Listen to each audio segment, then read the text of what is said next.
On today's video, we're going to talk about why you should never buy a condo in the state of Florida. Some of you people watching likely own a condo in Florida. If you do, you may know it's a lot more affordable than owning a home, but you may also know some of the hassles and hurdles that owning a condo can come with. So a recent news story out of Miami is absolutely crazy. $175,000 assessments.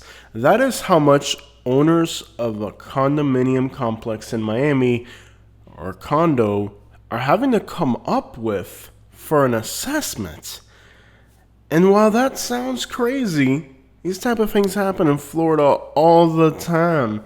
But that's not even the crazy part. See, the homeowners got together, had their own analysis.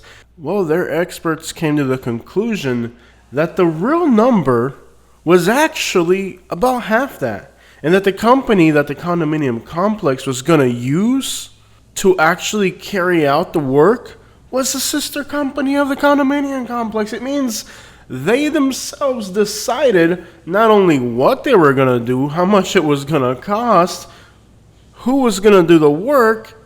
Perfect scenario for you, the home buyer, to end up getting burned. So after living in Florida for so many years, knowing people that manage condominiums, knowing people that live in condominiums, these types of scenarios are way too common. Literally, you're talking about somebody defrauding the homeowners and stealing their money. And when they do get caught, it's never a crime that's punishable by law. It's never illegal. These conflicts of interest in real estate are not only common, sometimes they're difficult to identify, but they're also almost impossible to prosecute for what they are, a literal fraud scheme. I'm not going to tell you that this happens in every single condominium, but I've seen it happen enough to where I certainly probably would never buy a condominium. I recently made a reply video to some YouTube realtors out of Alabama, and they made reaction videos about my video exposing some real estate laws in Alabama that I advise people to be aware of. They said that I was just trying to make their state look bad, but here I am talking to you about Florida and a type of property in Florida that I wouldn't buy. Really, I'm just giving you guys good information. But if it hurts somebody's pockets, there's always going to be somebody that's going to push back. So when I moved back to Fort Myers, we had $118,000 cash. In North Fort Myers, for $99,000, we could have bought a beautiful, totally nice condo. It was nice. The bones were good. It was inhabitable. It actually looked kind of nice. It did not look bad. But we start to do some research on the HOA and all of the things that were going on, and my realtor pointed out that it turns out that this particular condominium that I was in has been involved with a few legal hurdles. It turns out that there was a lawyer living in this complex and owning properties in this complex, and this lawyer was starting to buy up a lot of the units. And they were also to the point they started suing the condo quite often. And these massive legal fees, every time they would go to court, would cost the HOA huge sums of money. But since the people involved were lawyers, they were just defending themselves at absolutely no cost. And what they started to do was to create so much legal burden on this condominium complex that the homeowners would sell the condos out of fear, and guess who would buy them? The lawyers. Very shady. And I talked to a neighbor nearby who explained to me in further detail exactly how these lawyers were going about moving into these communities, starting all types of legal trouble for the HOA. And then when these fees started racking up and the homeowners couldn't pay them, lawyers would come in and buy the condos at a discounted price. And if somebody else bought the condo, they would soon find out that they too would want to let go of the property. So I'm going to give you guys a few tips so you guys can identify the type of HOA you want to be in and the type of HOA you need to avoid. While large HOAs are not free from these types of situations, you're much better off going with an absolutely large HOA with many members and really stay away from small HOAs where a few individuals could devise plans and be able to carry them out with absolutely nobody to stop them. One way you can identify a very bad homeowners association is simply by the size of the HOA. If it's a large HOA with a lot of membership, it's a lot harder to pull off these types of stunts. Now, if the HOA, one individual party, owns a huge percentage of the units, that is usually a massive red flag. Not only does that person usually have the ability to determine what will happen to the entire community, they also have a huge influence on who gets to do the work, and many times that person may be an associate of that individual. If you're financing the property, banks will usually avoid HOAs where one person owns too much land, too many properties, or just not really where the bank wants to put their money, because even the bank understands that not even they will be able to win these legal arguments. They're not all set up the same way. See, in a condominium, you buy the actual structure, you own the actual structure, and then there's co-ops. These are just owning a share of a corporation. It means that the property you're buying is not really legally defined as a property, but more of a cooperation or a shareholding of a company or an entity, which means that these things can all be set up differently. So what are some of these red flags that you need to look out for? It doesn't exactly mean that a condo isn't going to work for you. So here's a good one. If a particular complex, condominiums, whatever you want to call them, has a high turnover rate, it means that people buy these properties and 6 months later, they're on the market again. That's usually a red flag. So what you can do is you can go into the property appraiser for that particular county, and when you click on that, instead of giving you individual properties, it's all going to give you all in conjunction, usually under the same strap number, because after all, it is like the same exact buildings. It depends on every county, but usually they'll come up together because, again, it's one single property, not individual properties. It's going to depend on the county as well. Some counties you might just have to go address by address, but you'll look at the people that are already living there, and you'll be able to see when they bought their properties, how much they paid for them, and how long they hold on to these properties.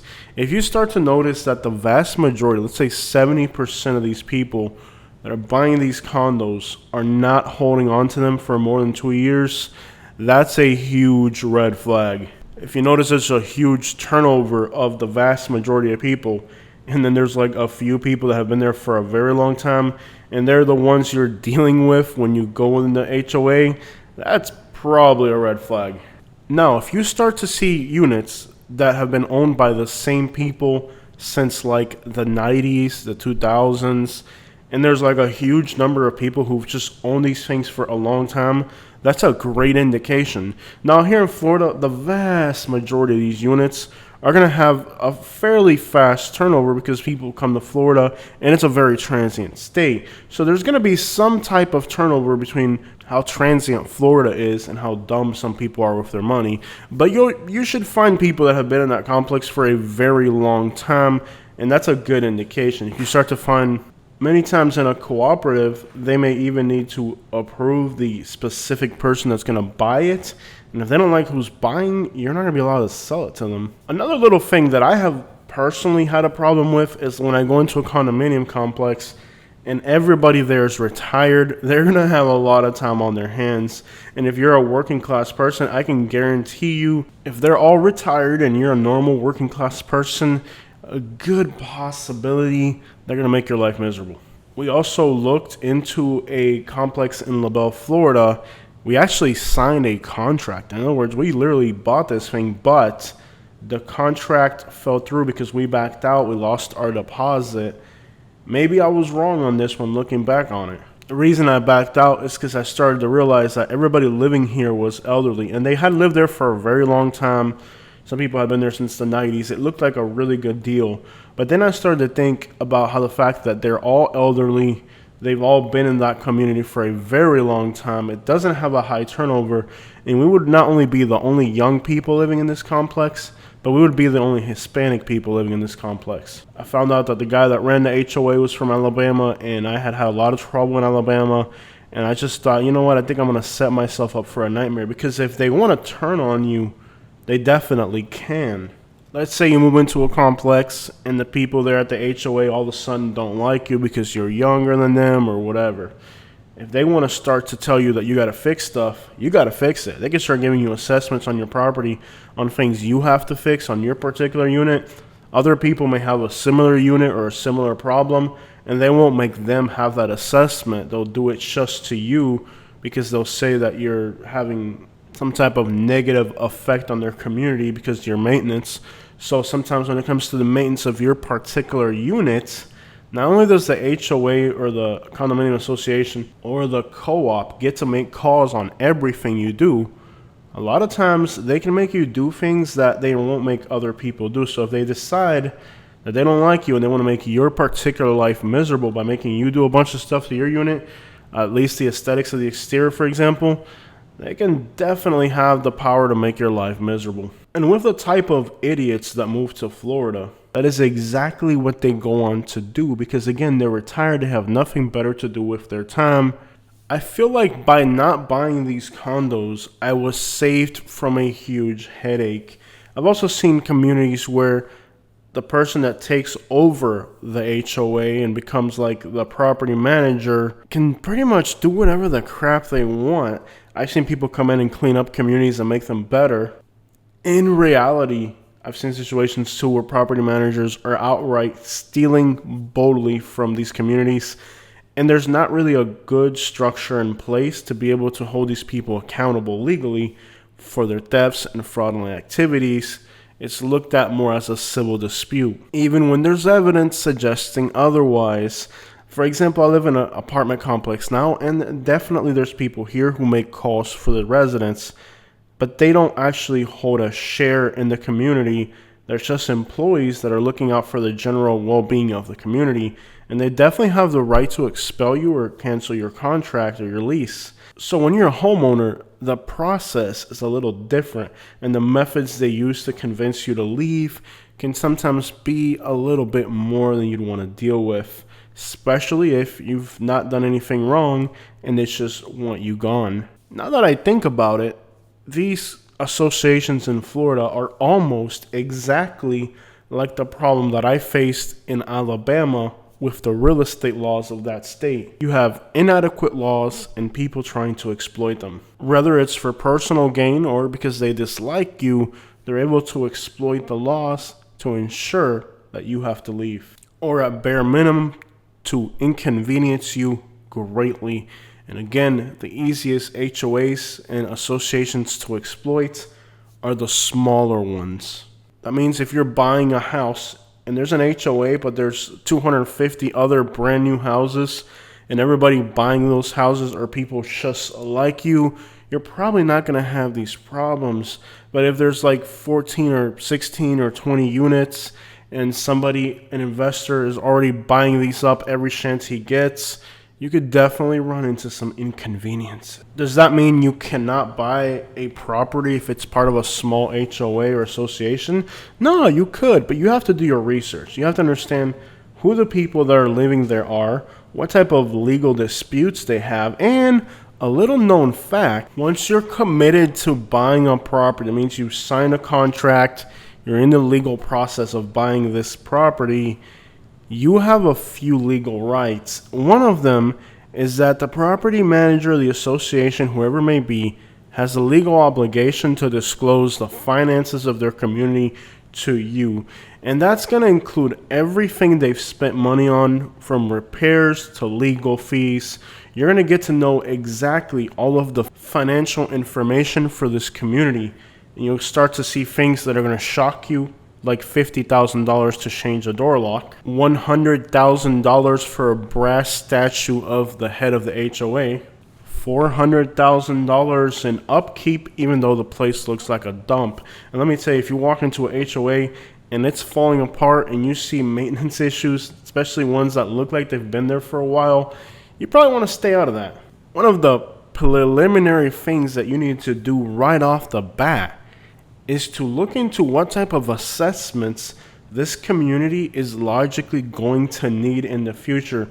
If you go in there and they just got hit by a hurricane and there's roof damage, there's walls that fell, palm trees that are laying on top of condos, chances are you're going to have a massive assessment coming in the near future. But if the community looks well kept and assessments have not been ridiculous in the past, that's a great indication that they're doing things the right way. You're also going to want to figure out exactly what assessments the community plans to give you in the future, and if you would consider the amount being spent reasonable for the work being done, because many times there's kickbacks where the manager's getting all these things done. Some of these kickbacks are shameless. We're talking $10,000, $50,000, $100,000 kickbacks. In the case of this particular condominium complex in Miami, we're talking about $20 million above the reasonable price tag. That means these people are making $1 million schemes defrauding these HOAs. You also have to gauge the liability of each particular property. If you're buying a condominium near the water, chances are it's possible that you could end up with $40,000 to $60,000 if a storm surge were to flood the community, like what just happened to many people in Fort Myers.